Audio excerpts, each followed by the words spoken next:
Assalamu alaikum wa rahmatullahi wa barakatuh. I wrote an article, Muslims and Interest, about 12 years ago. And it is available in my blog, vmkhalilurrahman.blogspot.com. You can read it. At the same time, I want to read it out to you for your kind information and suggestions. It's an important article about riba, otherwise called interest. What should be our attitude in the present context is the big question. You'll remember that even Maulana Taqi Usmani Sahib came to Ambur and Chennai and delivered his lectures on interest-free banking system.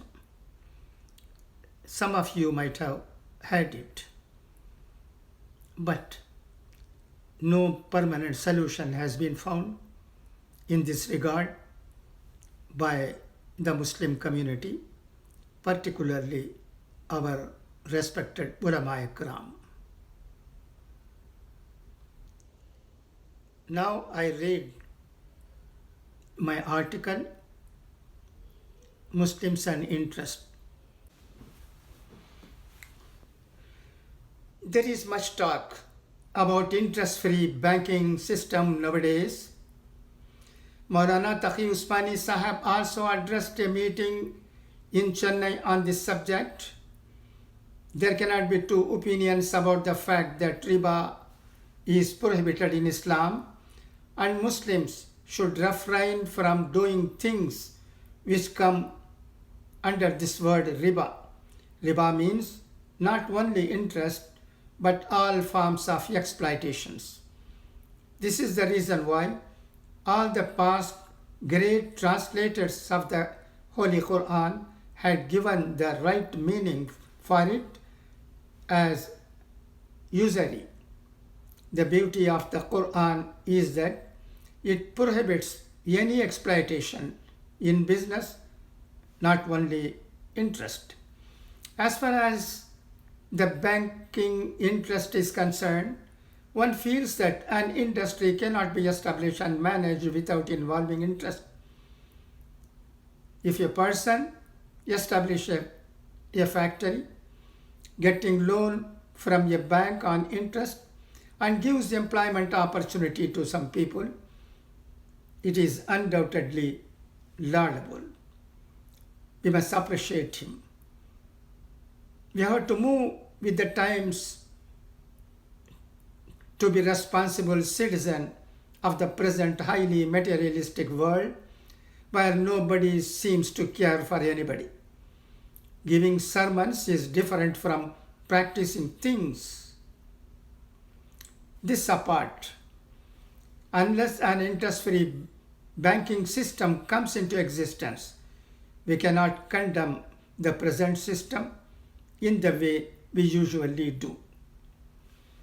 It is reported that the Saudi Arabia and other oil-rich countries have invested billions of dollars in the American and other banks and are not getting any interest, and the banks use the interest amounts for their own purposes. Right or wrong? How can this be right according to Islamic principles? I heard the speech of Maulana Taqi Usmani Sahib. It was thought-provoking. We have all respect for him and his thoughts based on the Holy Quran and the Hadith, even though many conferences of ulama on this subject had resolved to present the issue in a different way, considering the time we are living in and where an interest-free banking system is not available. The question asked by a legislator, if a Muslim student can avail loan given by banks for seeking education? There was no reply at all. All this shows that nobody thinks of the have-nots who have no other go except to avail bank loans. We should understand that even well-to-do non-Muslims avail bank loans for educational and other purposes for the obvious reasons. Where do we stand in this regard? We all know that the loans availed by farmers were pardoned several times in different states of the country by the state governments and even the union government last year or so. There were reports of Muslim farmers having suffered heavy losses due to their inability or aversion to get loans in states like UP, MP, Bihar, etc. There is necessity for the community to think about the loans given to industries, farmers, students, etc. until an interest-free banking system is established and available to all. Please listen to the Maulana by clicking Shaykhul Islam Dr. Tahirul Qadari and listen to his speech and express your views. I had written an article on interest-free banking some 30 years ago in the Financial Express, Chennai, dated 21st November 1981, which I reproduce below for your kind information. Please go through the same and comment. This issue must be discussed and analyzed properly for the benefit of the suffering people. Interest-free banking by V.M. Khalilur Rahman. Although Muslims throughout the world have been adopting the traditional system of interest-free loans in small measures, the interest-free banking introduced by President Ziaul Haq in Pakistan last year as part of the process of Islamization of the economy is a new experiment. According to reports, an overwhelming majority of Pakistanis have welcomed the system, while Islamic fundamentalists support it because interest taking or giving is regarded as a sin in Islam. The mercantile community has commended it in the expectation of getting interest-free loans for the development of business and industry. The pro-Bhutto extremists, on the other hand, consider the present regime's policy of Islamization a ruse to hoodwink the people and divert attention from basic and hurting issues like electing a democratic government, though none in any Islamic country can be at the helm of affairs without depending on religion. The Zia government's over-enthusiasm for overnight Islamic changes in Pakistan has created doubts as to whether it is all only to remain in power or divinely inspired. Some Islamists prefer Islamic rule there through a democratically elected government. Some others, particularly and leaders of the Jamaat-e-Islami, argue that when Pakistan was founded in the name of Islam, there should be only an Islamic government there. To them, it need not necessarily be a democratically elected government, but any government which follows Islamic codes and works for Hukumat Ilahi, Kingdom of God, should be accepted. It is a fact that despite the hanging of a popular leader like Mr. Zulfikar Ali Bhutto by President Zia, the latter is able to remain in power just because he utters the name of Islam and assures the people that he would try to bring back lost glories. He also introduced penal punishments like cutting off hand for theft and death for adultery. Some Orthodox ulama prefer the reformation of the society through tabligh, preaching, away from the cobweb of political activity. The late Maulana Ehtishamul Haq, a well-known and reputed religious leader who was close to the Bhutto family, did not see eye to eye with General Zia. He and people of his ilk believe that people should first become pious and strong adherents of Islam before thinking of establishing an Islamic government. Thus, General Zia faces strong opposition from the people on various political and religious issues. Yet, interest-free banking is one of the reforms wholeheartedly welcomed by most of the people except those who have huge deposits in banks and no religious attachments. Some economists who have hitherto followed the British system of banking consider interest-free banking as impracticable in the long run. Some other experts with an Islamic bent of mind stress the necessity of this system in the present industrial world where high rates of interest are common. It is a fact that in almost every industrial unit, the bank is a major partner, entitled to an income, that is interest, of up to 18% or more, no matter whether the unit makes a profit or incurs a loss. Many industrial units have collapsed because of the burden of the prevailing interest system.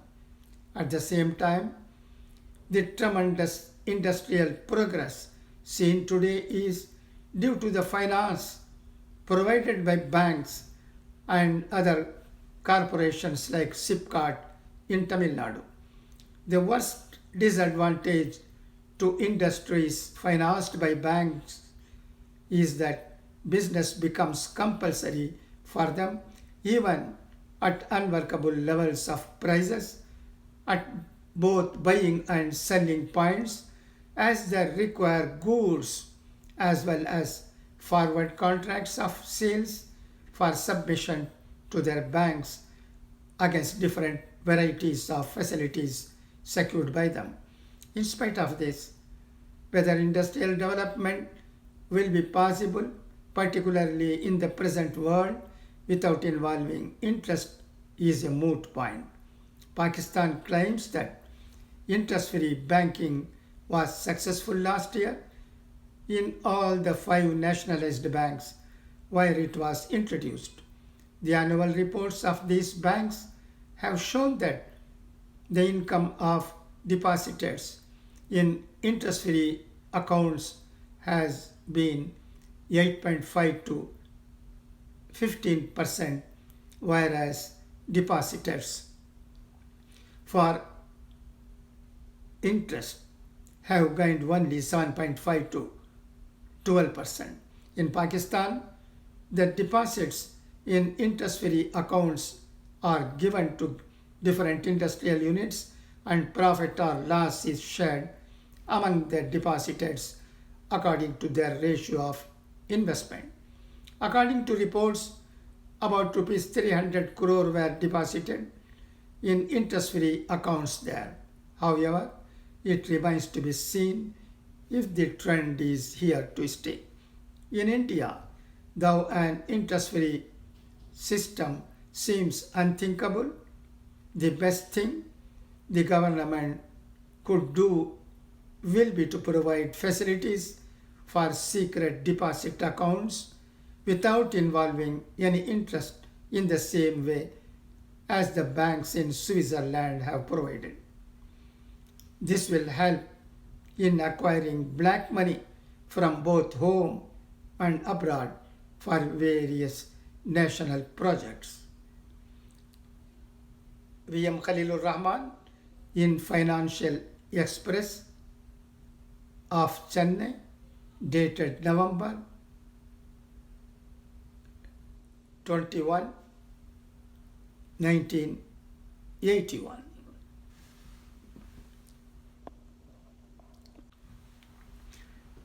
दोस्तों, कई साल गुजर गए.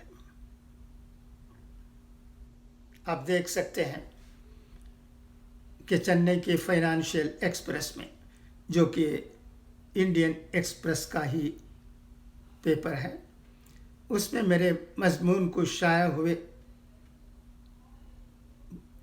कितने साल गुजर गए. 1981 में यह मजमून पर शाया हुआ था. 40 से भी ज़्यादा साल गुजर गए. 40 से भी ज़्यादा साल गुजर गए. क्या पाकिस्तान में इंटरेस्ट फ्री बैंकिंग सिस्टम कामयाब हुआ है? दोस्तों सोचिए, हमें एक्सपीरियंस से सबक लेने की ज़रूरत है. हमारे मुल्क में भी न जाने कितने लोग कोशिश कर रहे थे इंटरेस्ट फ्री बैंकिंग सिस्टम के लिए. उनकी कोशिश की मैं दाद देता हूँ. नीयत उनकी अच्छी थी और अच्छी है, मगर मेरा ये कहना है ये सिस्टम कामयाब नहीं हो सकता क्यों हमारे पास कैपिटल नहीं है. हमारे पास हज़ारों करोड़ों रुपए का सरमाया नहीं है. अगर ये सिस्टम किसी को फ़ायदा नहीं पहुंचाती है, वो सिस्टम ही क्या है. मिसाल के तौर पर एक मुसलमान लड़का, गरीब लड़का, तालीम हासिल करना चाहता है, डॉक्टर बनना चाहता है, इंजीनियर बनना चाहता है, या प्रोफेसर बनना चाहता है, या कोई और शोबे में आला तालीम हासिल करना चाहता है, तो उसके लिए क्या रास्ता खुल गया है बताइए मेरे दोस्तों. यह अहम मसला है, ज़रा सोचिए. वो बैंक के पास जाता है, चंद लोगों को लोन मिलता है, चंद लोगों को लोन नहीं मिलता है, ये और बात है. मगर गरीब बच्चे, हज़ारों बच्चे ऐसे हैं जो बैंक से लोन लेकर कामयाब हुए हैं आला तालीम हासिल करने में, और उसके बाद बैंक लोन वापस भी कर दिए हैं. ये जो सिस्टम है फ़िलहाल का, वो सिस्टम इज्जत पर मबनी है. इस सिस्टम में प्लस एंड माइनस पॉइंट्स हो सकते हैं, यह और बात है, मगर it is something for something. ये गरीब आदमी भी लोन लेता है, वो खुददारी के साथ लेता है. वो ये समझ कर लेता है कि वो भीख नहीं ले रहा है, बल्कि कर्ज ले रहा है, जिसकी वापसी वो सूद के साथ करेगा. यही इस सिस्टम की खूबी है. खैरात नहीं, खैरात कोई दे देते हैं. गरीब बच्चे हम देख चुके हैं, दर दर की ठोकरें खाते हैं. 5,000, 10,000, 2,000, 1,000. उनको क्या मिलता है? इंसल्ट. उनको क्या मिलता है? नफ़रत. उनको क्या मिलता है? खैरात. क्या इस खैरात की इस मॉडर्न एज में, जदीद दौर में, जबकि कोई अपनी इज्जत को खोना नहीं चाहता, ज़रूरत है, तो क्या तरीक़ा हो सकता है गरीब मुसलमानों के लिए? गरीब मुसलमानों के लिए सिर्फ فی الحال کا بینک سسٹم بھی ٹھیک طریقہ ہو سکتا ہے۔ ہاں یہ بھی دیکھا گیا ہے کہیں غریب بچے لون واپس نہیں کر سکتے ہیں تو لون بھی معاف ہو جاتا ہے۔ آپ کو یاد ہوگا اتر پردیش میں اور دوسری ریاستوں میں بھی کسانوں کو لون دیا گیا ٹریکٹر لینے کے لیے۔ غیر مسلمانوں نے اس کا فائدہ اٹھاتے ہوئے لون لیا، ٹریکٹر لیے اور کامیاب ہوئے۔ میں کسانوں کی بات کر رہا ہوں، مگر مسلمان سود کو حرام سمجھ کر اس فیسلٹی کو اویل نہیں کیا، ان کو نقصان ہوا۔ اور انہوں نے کیا کیا؟ اپنی بیٹیوں کی شادی کے لیے زمین بیچے، لینے والے غیر مسلمان ہی تھے۔ ہمیں دور حاضر میں ماڈرن ایج میں کیا کرنا چاہیے؟ ہاں آپ کو میں اس سہ روزہ کانفرنس کی طرف بھی لے جانا چاہتا ہوں جو یکمور میں ہوا۔ چند لوگوں کو یاد ہوگا علماء کرام کی کانفرنس تھی، وہاں سود کا معاملہ آیا۔ مرحوم شفیق احمد نے ایک ریزولوشن لایا کہ سود حرام ہے، مسلمانوں کو اس سے باز آنے کی ضرورت ہے۔ تو ریزولوشن پاس نہیں ہوا۔ کیوں نہیں ہوا؟ اگر میں اس پر بحث کروں تو بات لمبی ہو جائے گی۔ مختصراً یہ کہنا چاہتا ہوں کہ وقت ضرورت لون لینے کی ممانعت بھی علماء کرام نے اس کانفرنس میں نہیں کی تھی جو کہ یگمور میں چنئی میں ہوا تھا۔ یہ سننے والے کسی کو یاد ہے اس بارے میں کچھ کہنا چاہتے ہیں تو وہ کہہ سکتے ہیں، کیونکہ لون کا معاملہ، وہ بھی بینک سے لون لینے کا معاملہ بہت اہم ہے۔ میں ایک اور بات کی طرف بھی آپ کا دھیان لے جانا چاہتا ہوں۔ کئی انڈسٹریز کھلے ہیں، مسلمانوں کی بھی غیر مسلمانوں کی بھی، لون اویل کر کے۔ تو کیا وہ غلط کام کر رہے ہیں؟ آخر کی نظر میں وہ بہت اچھا کام کر رہے ہیں۔ آج ہزاروں لوگ مسلمانوں کے فیکٹریوں سے نوکری پا رہے ہیں، ان کے خاندان جی رہے ہیں۔ مسلمانوں کی حالت کیا ہے؟ یہ کماتا ہے تو کھانے والے 3-4 ہوتے ہیں کم سے کم۔ مثال کے طور پر آمبور ہی کو لے لیجیے۔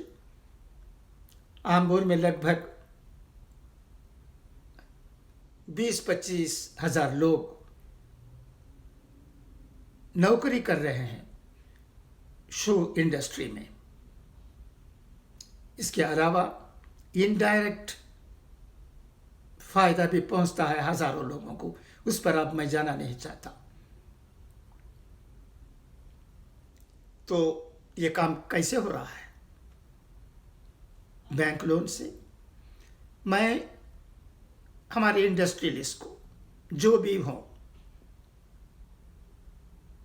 شکریہ ادا کرنا چاہتا ہوں۔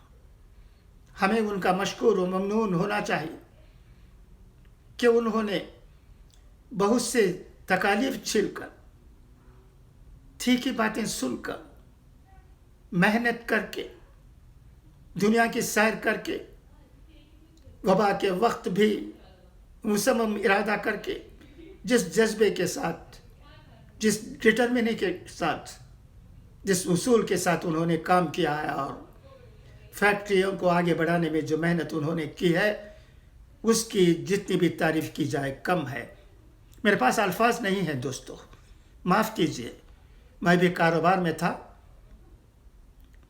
میں کوئی انڈسٹری قائم نہیں کر سکا، اس کا مجھے افسوس ہے۔ مگر جو لوگ کام کرتے ہیں، جن لوگوں نے انڈسٹری قائم کر کے ہزاروں لوگوں کو کام دے رہے ہیں، وہ عظیم لوگ ہیں، عظیم پرسنالٹیز ہیں. Great thing they are doing. I have no words to praise them. You must be indebted to them for what they are doing. What a great dedication, what a great sacrifice. This should be the spirit, attitude, and hard work of the Muslim community. We have to go with the times. We have to go with our non-Muslim brothers. Wherever we are backward, we are ignorant, it's because of our misunderstanding. It is because of our aloofness. It is because of our not going with the time and with our non-Muslim brethren. Just talk. It will not bring anything. In my lifetime, I have said in an article, you can understand it, which appeared not in any isolated magazine, but in Financial Express of Indian Express. I had mentioned that it's not possible to establish an interest-free banking system. That has happened. I'm happy to see this. You will also understand about it. That's why I say that our industrialists, who are our friends, our near and dear ones, our relatives, they hail from our town Ambur.